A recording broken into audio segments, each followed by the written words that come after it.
I'm Craig, this is Running Cafe, and this is the Thames Path 100 2025, 4th time's a charm. But first, I'm gonna do some coke. Cola. I'm here all weekend, alright?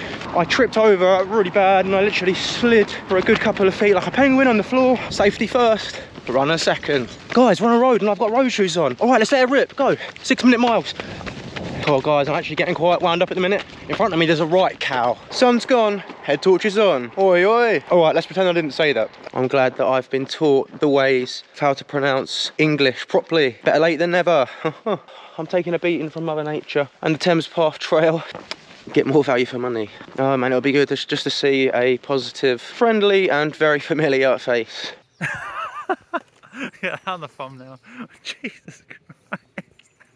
The Thames Path 100 and I have a love-hate relationship. On the one hand, it's the only race I've ever DNF'd in, or did not finish, 3 times to be precise. But on the other hand, it's a fantastically organised event, and these DNFs have given me lots of learning over the past 3 years. The Thames Path 100 is a 100-mile ultramarathon organised by Centurion running. Starting in Richmond, London, the route takes runners for approximately 100 miles along the Thames Path National Trail before arriving at the finish line in Oxford. In 2022, I was injured at the start of the year, so couldn't train properly, plus with it being my first 100-mile attempt meant I was pretty inexperienced. I DNF'd at Goring Aid Station 70.8 miles in. In 2023, I was the fittest I'd ever been, but a very poor race strategy was to be my downfall. Fueled with nothing but energy gels, yes, really, just energy gels, I was in excellent shape up until mile 55 when ultimately the wheels came off and a combination of stomach issues and immense quad pain led to my downfall, and I DNF'd at the mile 79 crew point next to the Waterfront Cafe. In 2024, my most recent attempt, it was the worst I'd ever felt and performed at an ultra. For the very first time in my life, I was experiencing severe mental health issues at the time, which resulted in me not being able to focus properly on training, and I wasn't prioritising my nutrition. The wheels came off early into the race and I DNF'd at Henley, the halfway point about 50 miles in.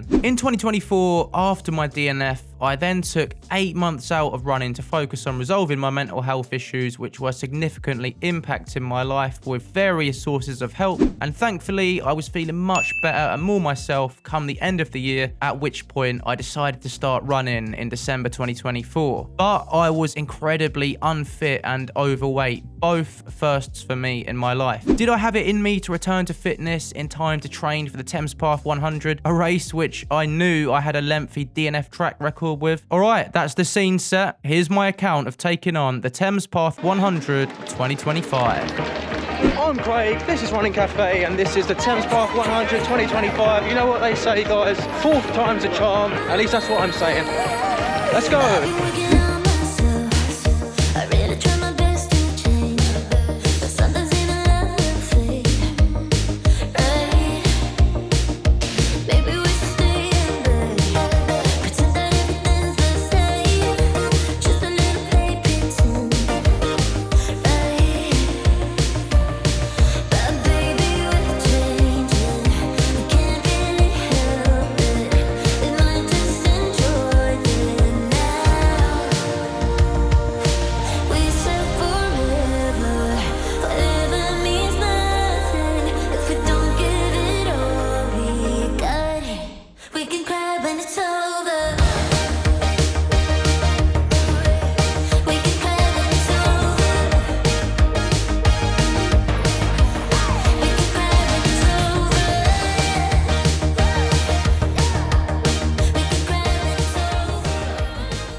Okay guys, I just left A station number 1. I am at 11 miles in a time of 1 hour 54 minutes. Overall, I'm feeling pretty decent so far. In and out of that A station quickly. Tailwind in one bottle, water in the other. And I've also got some Coca-Cola here, just for a bit of sugar and caffeine. What I'm trying to do during this race, particularly during the early stages, is to learn from my failures in the previous years. So when I looked at my performance data from those failed attempts, my heart rate was really high, especially in the early stages. And I'm sure that knackered me out quickly. So today I've been really trying to monitor my heart rate and keep it within zone 2, or very close to the high end of zone 2 at a minimum. And it seems to be working well at the minute. Feeling feeling good, but it's very, very early days, so I'm just going to keep it chilled, keep rolling, and enjoy this race in the early stages. But first, I'm going to do some coke. Cola. I'm here all weekend, all right?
Alright guys, I've not long just left the second aid station, which is Raysbury.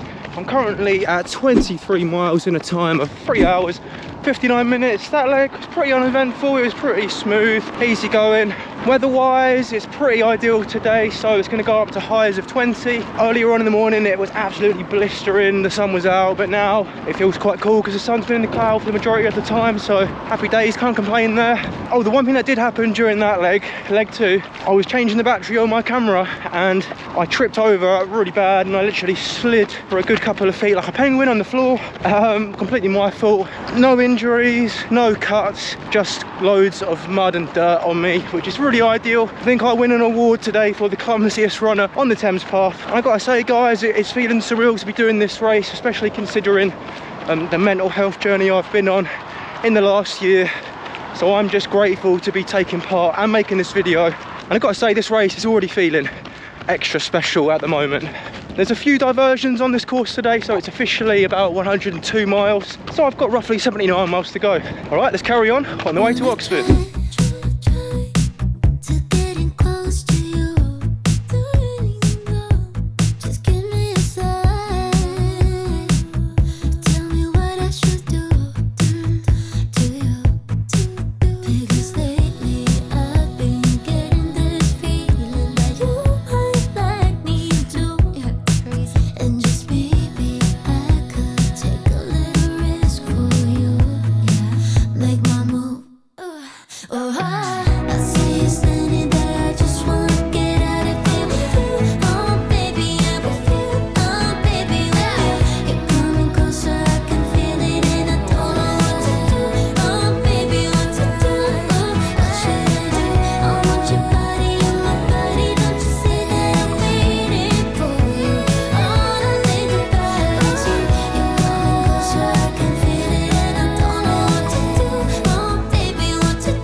Okay, 5 hours and 30 minutes and I've clocked up 31.4 miles. That leg was pretty decent. I'm still feeling all right, guys. The last 5 miles just flew by. I got chatting to some other runners, so suddenly rocked up at the next aid station. And during that leg, I took an opportunity to have a gentle walk and put some sunscreen on because the sun has come out again with a force and it's feeling extra hot. Got the hat on, got the shades on, so I feel like taking a few moments to walk and put some sunscreen on every now and then is a good rest, and it's keeping my skin protected. Safety first. runner second. Another thing to mention is that there's lots of support from people just walking along the River Thames. Really positive, fantastic support. And obviously the volunteers at the aid stations. Centurion always has fantastic volunteers, and that's what they're known for, in addition to organising great events.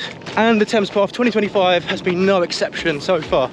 All right, let's keep this train rolling.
Guys, we're on a road and I've got road shoes on.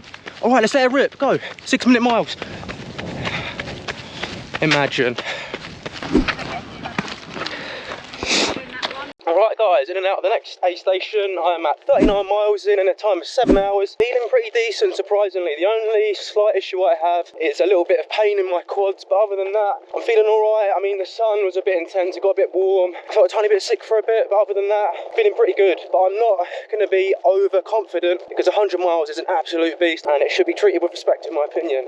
And with a 100-mile race, things can change very rapidly. A story I have about that is when I did the North Downs Way 100 a couple of years ago. I was at mile 50, I got chatting to this other runner and he said, had I done it before? And I said no. He said he'd done it 3 times, and then I asked him for some tips naturally, and he said, tips? You don't need tips, mate. This one's a piece of PISS. I'll see you at the finish. And we both laughed, but about 20 miles later I saw him getting medical attention at one of the aid stations, and at the time it was quite concerning and I was quite concerned for him. He seemed alright, but he obviously was feeling the effects of the heat and he went off too quick. But in hindsight, it is a bit comical and it almost had like a J from the In-Betweeners vibe. But that taught me that a 100-mile race, or any race for that matter, shouldn't be underestimated. And I'm certainly going to be looking to solve any problems as and when they come up throughout the next 60 or so miles. Alright, we've got one aid station to go before the halfway point at Henley, and then we're going to be going into the latter half of this 100-mile race. Come on guys, let's do it. Cool guys, I'm actually getting quite wound up at the minute. In front of me there's a right cow. Hey.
Alright, 46.3 miles in a time of 8 hours and 28 minutes. So I've just left the last aid station and I've been walking for about 3 to 4 minutes, eating a good amount of solid food. I've been trying to apply my learning from my grizzly situation doing this in 2023 when I ate only energy gels for 84 miles, and you can imagine what the end result of that before I pulled out was. It wasn't pleasant. Felt like I'd been punched in the stomach a few times, and yeah, it wasn't good. So today I've been eating solid food at aid stations like sausage rolls, cheese sandwiches, fruit. I've also got Snickers bars with me, of course, and I've got some Science in Sport energy bars. And I do have gels, but I'm not making them the be-all and end-all of my nutrition. So hopefully that makes things a bit easier later on in the race. Okay, we've got about 5 miles left till Henley. Let's carry on.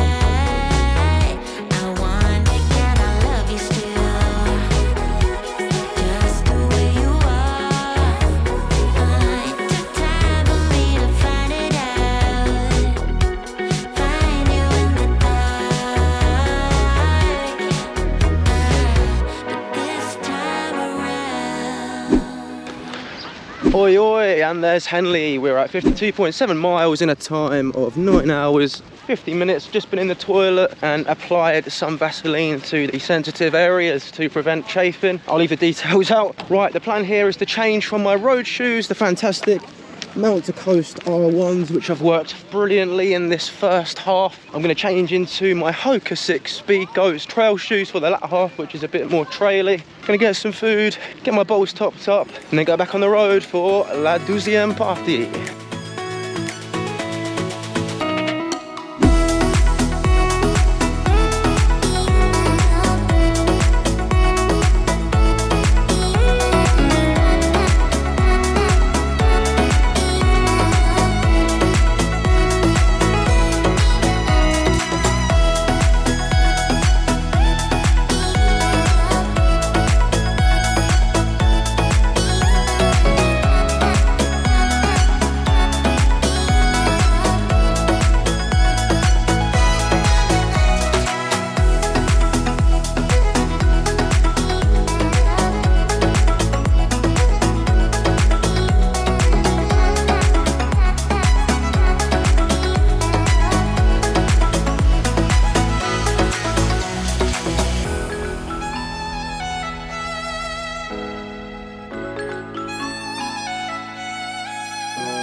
61.7 miles in a time of 12 hours and 14 minutes. You know the old saying, guys, sun's gone, head torches on. Oi oi. All right, let's pretend I didn't say that.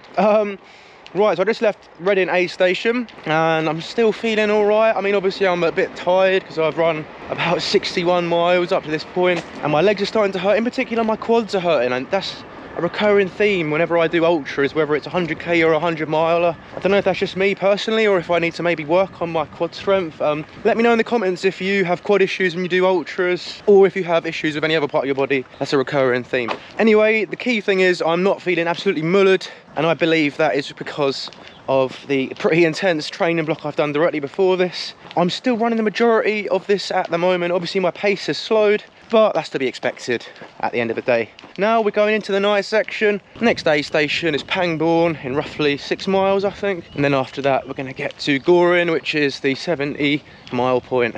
All right, we're well and truly into leg 2 of the Thames Path 100 2025. Into the night we go.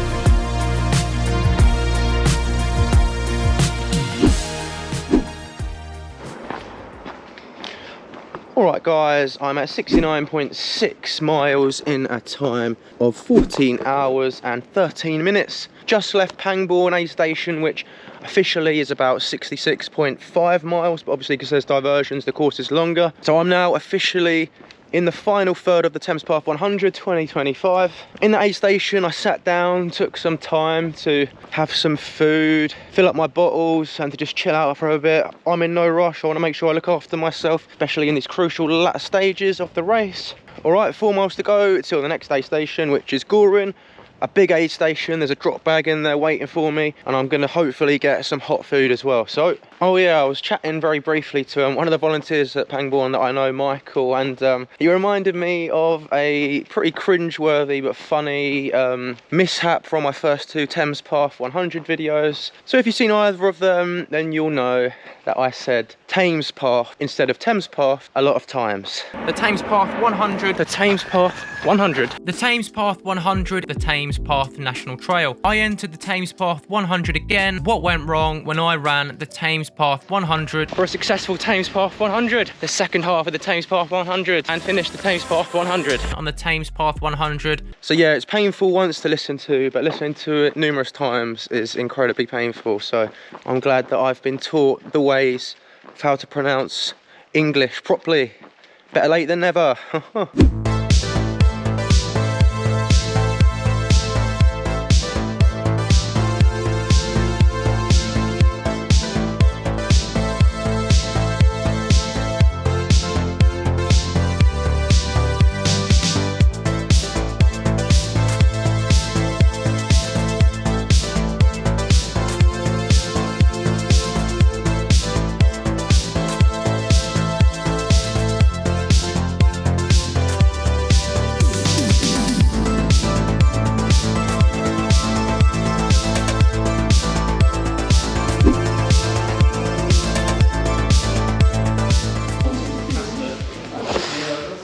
Alright guys, so I'm at Goring. This is the place where I DNF'd in 2022, and I've got to say I'm feeling much better this time around, and I'm really happy with the fact that I've eaten a lot today, so the appetite's been decent. And right now, because I'm just so starving, this basic pasta and bolognese just tastes incredible, to be honest with you. So happy days, it's all good. I'm gonna have this, sort some bits out logistics wise, and then get back on the road. Alright, let's go.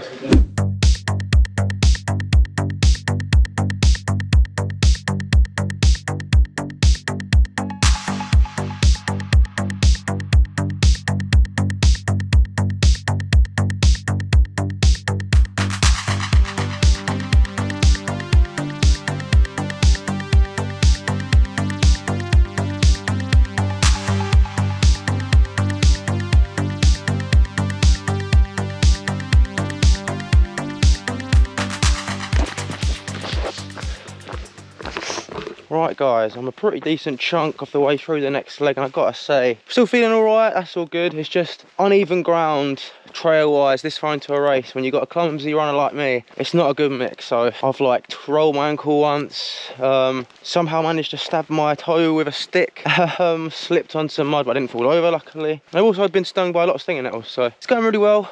I'm taking a beating from Mother Nature and the Thames Path Trail, but I won't be beaten. Let's keep this train rolling.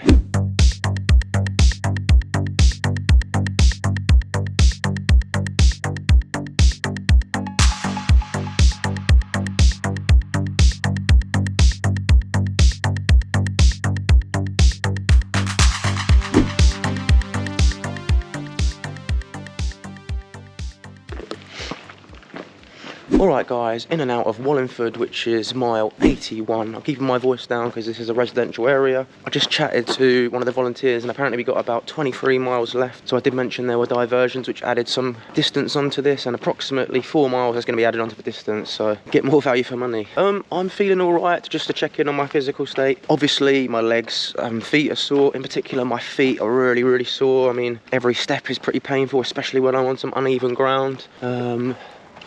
Yeah, I'm going in the right direction, which is always good. But yeah, I haven't really been filming as much of the nice section as I would like to. I'm just focusing on, 1, getting to the finish line is my main priority, and 2, some of the sections are just really dodgy in terms of like mud and uneven terrain, so I don't want to trip, and 3, it's obviously night time and the views aren't spectacular in the dark, so just doing what I can. All right, so my brother is picking me up hopefully when I get to Oxford in the morning, and he's actually here early, so he's at a crew point up ahead and he's got some energy drinks for me, so that's going to be nice. Some food as well, and it'll be good just to see a positive, friendly and very familiar face. All right, onwards and upwards.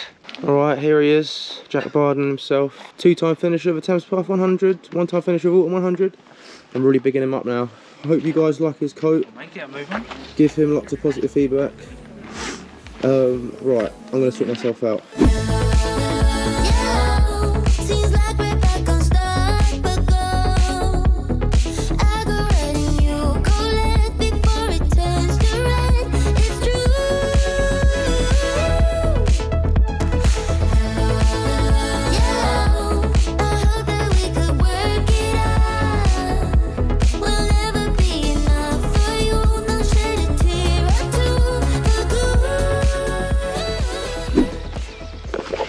Alright guys, it's about 5 o'clock in the morning. I've just left Clifton Hampton, 90.6 miles in a time of 19 hours, 59 minutes. And the birds are singing, it's starting to turn light again. And I'm now on this penultimate last leg, 10 miles to the next aid station, which is the last aid station before we've got about 5 miles to go to Oxford. So roughly I'm looking at about 15 miles in total. I've got to say, for me, that night section went pretty quickly, and I don't know if it's because I was just completely focused and in a flow state on my feet, or if I was just experiencing such a runner's high. God knows. Right, I better get moving because I'm pretty cold already after having just left that aid station. Oxford, here we come.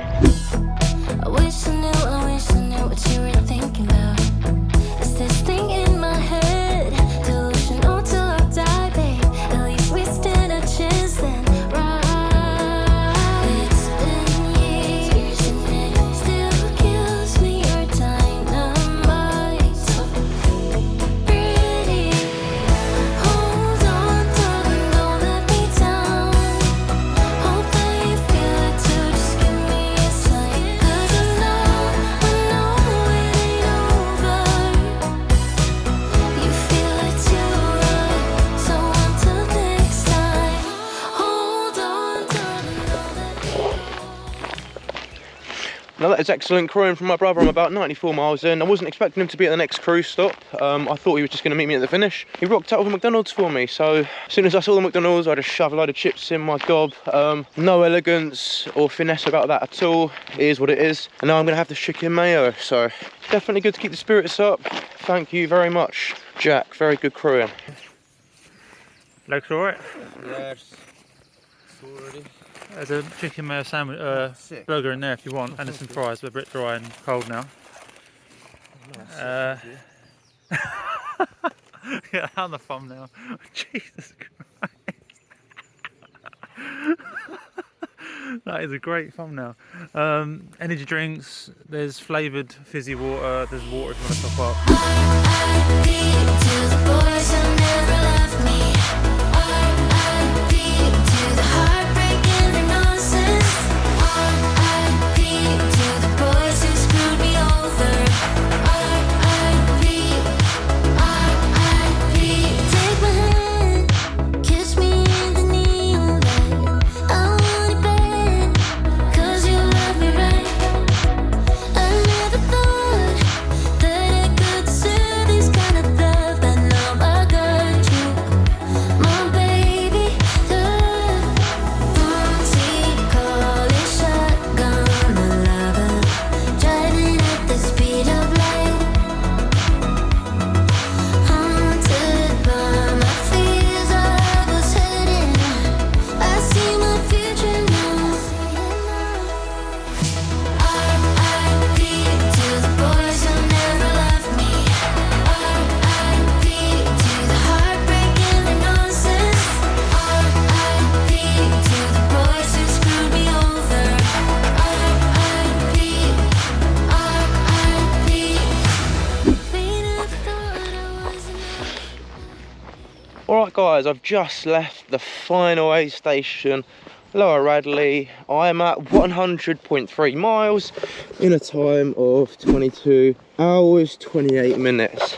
I'm not gonna lie, I'm pretty shattered right now, but to be honest with you, the fact that I'm even doing this, like I said, after everything that's happened in terms of just starting to run recently, it's very surreal and I'm very grateful. Got roughly 5 miles according to the aid station staff until we get to Oxford, so this is going to be a very special leg, guys. Let's make it count.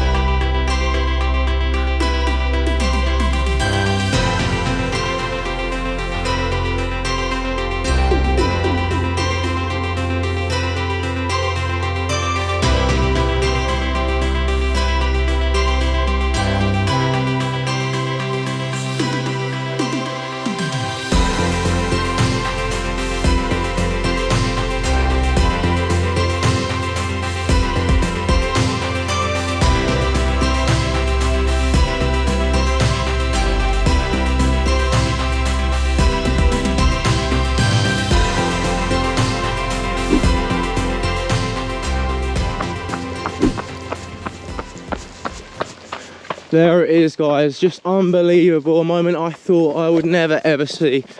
I'm at the finish line of the Thames Path 100. It's been an absolutely incredible day. What an adventure. The fact that this is the 4th time lucky after 3 DNFs on the trot is one thing, but the fact that I only started running after 8 months off in December last year when I was incredibly overweight, out of shape, just on the tail end of resolving some really bad mental health issues. It's just unbelievable, guys. I feel so grateful, and thank you to each and every one of you who's sent encouragement, positivity and support my way. It means the world to me. Thank you so much, guys. Can't believe it. Here we go. Let's do it. I'm Craig, this is Running Cafe, and I just ran the Thames Path 100 2025, 4th time lucky.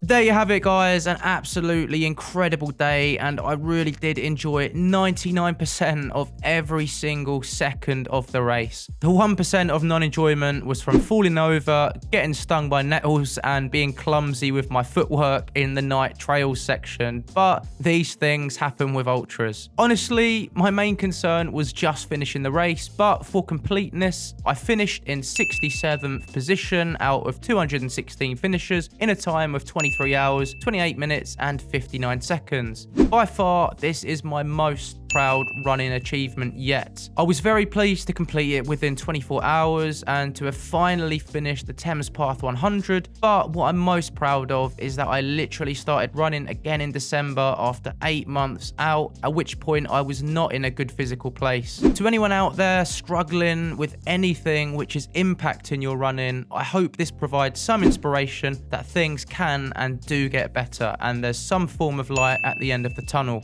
Watching the footage back and remembering the feeling of running during the day itself, it reminded me of one crystal clear fact which I always knew deep down but just needed a little bit of reminding about. I absolutely love running and I'm glad to be back. It was a pleasure to meet so many great runners out there on the course, share some miles together and also crack some funny jokes, and that's just one of the reasons why I love the sport. I want to thank everyone for the positivity, support and encouragement during my journey back to fitness. What a ride it's been, and the community has made it an extra special return for me. Thanks very much for watching, and I wish you the very best in your running journey. I've been Craig, this is Running Cafe, and I'll see you again in the next one.